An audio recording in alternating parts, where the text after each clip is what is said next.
My presentation is on the Collatz conjecture, also known as the most dangerous problem in all of mathematics. Now, in order to understand what the Collatz conjecture is, we first need to learn what the Collatz sequence is. And this says that we're going to start with some natural number n. And if n is even, we're going to divide it by 2. If n is odd, we're going to multiply it by 3 and then add 1. And then divide it by 2. And then we're going to see, is the next number even or odd? And do the same thing, and same to the next. So here is the example for the number 7. 7 is an odd number, so we're going to multiply it by 3, add 1, which gets us to 22. And then we're going to divide by 2, and we get to 11, which is our second number in our sequence. And 11 is also odd, so we're going to multiply by 3, add 1, we get to 17, which is also odd. We do the same thing. And then we get to 26, which is an even number. So we are going to divide it by 2 to get to 13. And we're going to keep doing this pattern until eventually we see we reach 1. And at this point, 1 is odd, so we're going to multiply by 3, add 1, and divide by 2, and we get to 2, which is even. So we divide by 2, and we get back to 1. And so we see that we're going to enter an endless loop once we reach 1, go 2, 1, 2, 1, 2, 1, on forever. Now, what's interesting about this is that this is the Collatz sequence for the number 47. And this sequence goes all the way up to 4,616. Yet after a total of 67 steps, it eventually reaches 1. At which point we have that endless loop not shown on the graph because we already know what's going to happen. So 67 is what we would call 47's total stopping time. The total stopping time is the number of steps it takes for a number to reach 1 in its Collatz sequence. So the Collatz conjecture states that for every starting value, the Collatz sequence eventually reaches 1. Or we could think of this, every natural number has a finite total stopping time. So what's really, really interesting about this conjecture is it's been confirmed for all numbers up to 2 to the 68th power. For those of you that don't think in binary, that's roughly equivalent to 2.95 times 10 to the 20th. And yet it has never been proven, despite being tried by mathematicians such as Terence Tao for years. And for this reason, many people call it the most dangerous problem in mathematics, because it seems so simple. It can suck you in, and then you can spend years or decades getting almost nowhere on it. So what initially sucked me into the Collatz conjecture was when I saw this graph. This is a graph of the total stopping times of Collatz numbers. And as we can see, there's some really cool artistic patterns in this graph. We see a general trend of as numbers get larger, they take a longer time to converge to 1. But we also see that there is massive variation. We have these outliers way at the top and outliers at the bottom, which, if you notice, tend to be large powers of 2, like 2048 and 4096. And the reason for this is that these numbers will keep being divided again and again and again, and they will thus reach 1 the fastest. Ironically, this graph ended up having very little to do with my actual thesis, which focused mainly on the proof that almost all numbers have a finite stopping time in the Collatz sequence. So first, to unpack what this means, it's important to clarify that stopping time is different from total stopping time. These are totally different things and very confusingly named. Stopping time is the number of steps it takes for a number's Collatz sequence to get smaller than its initial value. Second, what do I mean by almost all? Well, almost all says that the proportion of numbers with a finite stopping time is equal to 1. But this is not the same as saying all numbers have a finite stopping time, and I'll give you an example. Almost all natural numbers are not powers of 10. And the reason for this is, as the numbers get larger and larger, powers of 10 become more and more spaced out, and as we go to infinity, the density of powers of 10 goes to 0. However, it is not the case that all numbers are not powers of 10. And this is a really, really, really important distinction, because if all numbers had a finite stopping time, we would be able to prove the Collatz conjecture by induction. Because we would be able to say, well, we know 2 is going to get smaller, so it's got to go to 1. And we know 3 is going to get smaller, so it must go to 2 or go to 1, and then those numbers have to go to 1.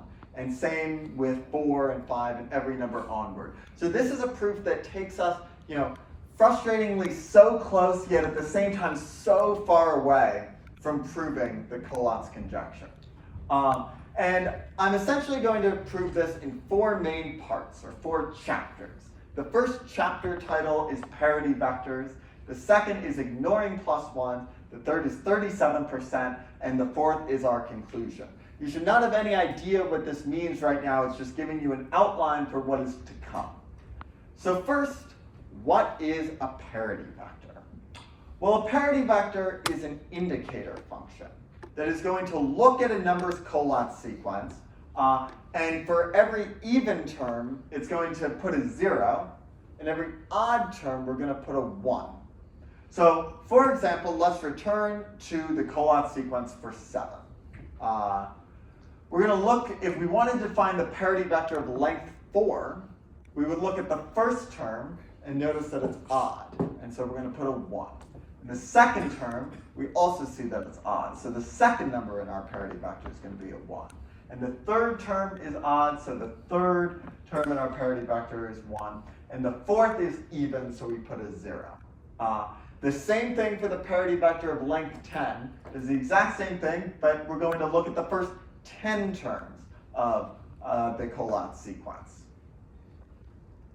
So the following is a really, really surprising and elegant theorem. I'm not going to walk through the proof for it because it is very, very long, but it states that any 2 integers have the same parity vector of length j if and only if they belong to the same congruence class, mod 2 to the j. So what this means is if I take 2 numbers, and if when I divide them by 2 to the j, they have the same remainder, they're going to have the same parity vector, meaning the same patterns of evens and odds for the first j terms of their Collatz sequence. So this has some really, really, really surprising implications. Let's look at the parity vector for 5. The Collatz sequence for the number 5 goes to 1 very, very quickly. So we can see its parity vector of length 100 here is going to go 1, 0, 0, 0, and then we're going to enter this infinite loop. I've not listed all 100 terms, but we know that this is going to continue 1, 0, 1, 0 for the next 96 terms or however many, because we have the infinite loop of 2, 1, 2, 1, 2, 1. So now I'm going to look at the number 2 to the 100 plus 5.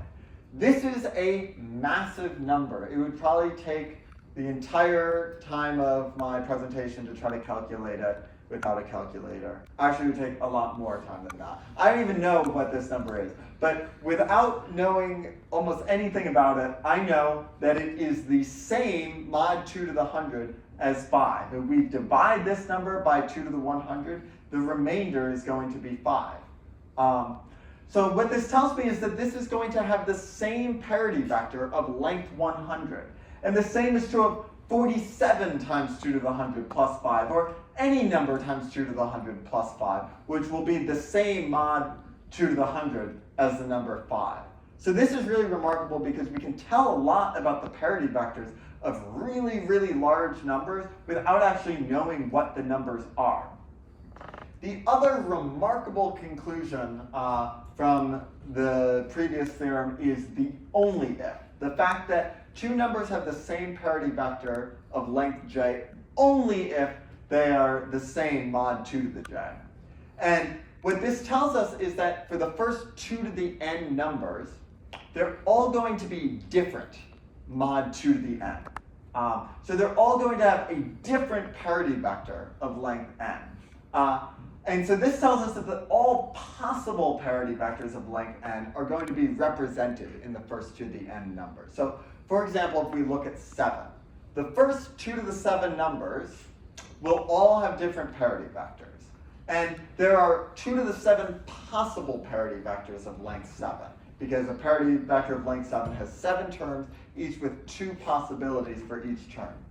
So every possible parity vector is represented in the first 2 to the 7 numbers, and then again in the second 2 to the 7 numbers, and again in the third 2 to the 7 numbers. So for this reason, this is often called the periodicity principle, derived from the word periodic. And now we will enter the second part of the proof, which says that the plus ones do not matter. So what do I mean by this? What I essentially mean is that for the purposes of this proof, we can calculate a number's stopping time by first looking at the number's parity vector and then pretending that the Collatz sequence looks like this. We divide by 2 if the number is even, and we just multiply by 3 and divide by 2 if the number is odd. We just get rid of the plus ones. So now some of you might be looking at me like I am crazy, because in math you can't just get rid of a number. But I'm going to tell you that you can, and you can use what I have defined to be the number's fake stopping time for the purpose of this proof. And the argument for this is that for every number you can find where the plus ones matter, I can find you an infinite number of corresponding numbers where they don't. And so the proportion of numbers for which the plus ones have an impact on a number's stopping time is equal to 0. And since this is a proof that deals only with proportions, we can thus ignore those numbers or pretend like they have the fake stopping time that ignores the plus ones.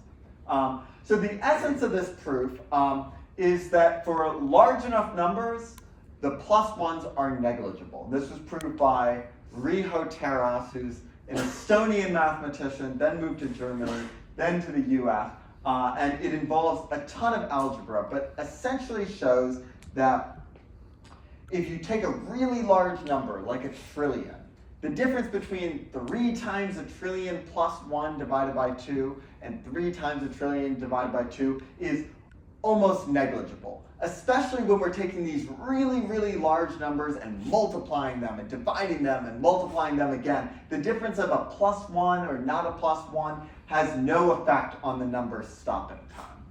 And so now we're going to recall from the first part of our proof that if we have some natural number a with a parity vector of length k, a plus 2 to the k times any number z is going to have the identical parity vector. So what I'm going to tell you is, you give me some number x, and let x have a fake stopping time of y, right? I don't know what x's real stopping time is, but we'll say it as a fake stopping time of y. And then I'm going to say that there exists some natural number m large enough such that for all n greater than or equal to m, I can find x plus n times 2 to the y, which has a real stopping time, y. I can find a number so large such that the plus ones simply don't matter for its stopping time, and thus use the fake stopping time for the entire rest of this proof. Which brings us to the third part of the proof, which says that a number's fake stopping time will be reached if more than 37% of its Collatz terms are even. And this is found out basically through a ton of algebra and also using logarithms. But what you really need to notice is that every time you have an even number, we're dividing by 2. And every time we have an odd number, we're multiplying by 3 and then dividing by 2. So you essentially want to find out how many divisions do we need to counteract those multiplications such that our number is going to get smaller. And the answer is 37% or more of the terms have to be even. And so, to give you an example of this, let's look at the number 1,000,003. Again, this is a super large number. It would take a really long time to try to calculate the number stopping time by hand. But we're going to look at the parity vector, which says that the first term is even, odd, second term is odd, then even. And knowing nothing else, I know that this number is a stopping time of 4. And how do I know this? I'm going to look at the first number, and I'm going to notice that it's odd. So 0% of my terms so far are even. Then looking at the second number, I notice that it's odd. So 0% of our terms are even. The third number, we have our first even. Now 33% of our terms so far are even, but 33% is still less than 37%. So we're not going to reach our stopping time. Yeah.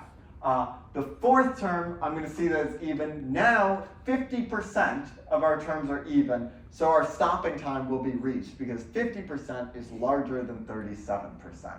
And looking at the graph, we can see that this calculation is correct. It is the fourth term right here where the sequence gets smaller than what we started with. So now this brings us to the final part of our proof where we have to ask what proportion of numbers never reach their stopping time, have an infinite stopping time. And what I'm going to say is that this is the same as asking what proportion of parity vectors of length k have less than 37% even terms as k goes to infinity. And this is a really abstract, sort of confusing sounding question, so I'm going to put it in much more familiar terms. Suppose I flip a coin, and every time I get heads, I put a 0. And every time I get tails, I'm going to put a 1. And I'm going to put these numbers all in a row, and I'm going to make a vector. And I'm going to ask, what proportion of the time will I get less than 37% heads? So let's first suppose I flip the coin 10 times. The way I would calculate this, if I wanted to be super rigorous, is I would write out all the possible combinations of 10 flips. I go head, tails. And then I would count how many of them have less than 37% heads. And the answer is going to be a small proportion, but it's going to be a reasonable proportion.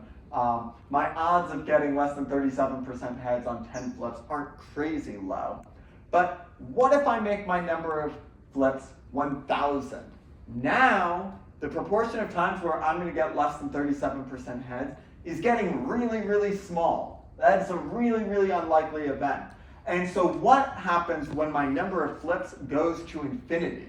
Well, the proportion of times where I'm going to get less than 37% heads is going to go to 0. And the exact same logic follows for our parity vectors, because if we recall from the periodicity principle, every single possible parity vector is represented by some number. So as our length of our parity vector k goes to infinity, the proportion of parity vectors with less than 37% evens is going to go to 0. And so what this means is that the proportion of numbers with a finite stopping time is going to be 1. And so we have proven that almost all numbers have a finite stopping time in their Collatz sequence. I want to thank Professor Sarkis, my advisor, who's been unbelievably supportive, met with me every week, super helpful, and the Pomona Math Department and the audience. Are there any questions?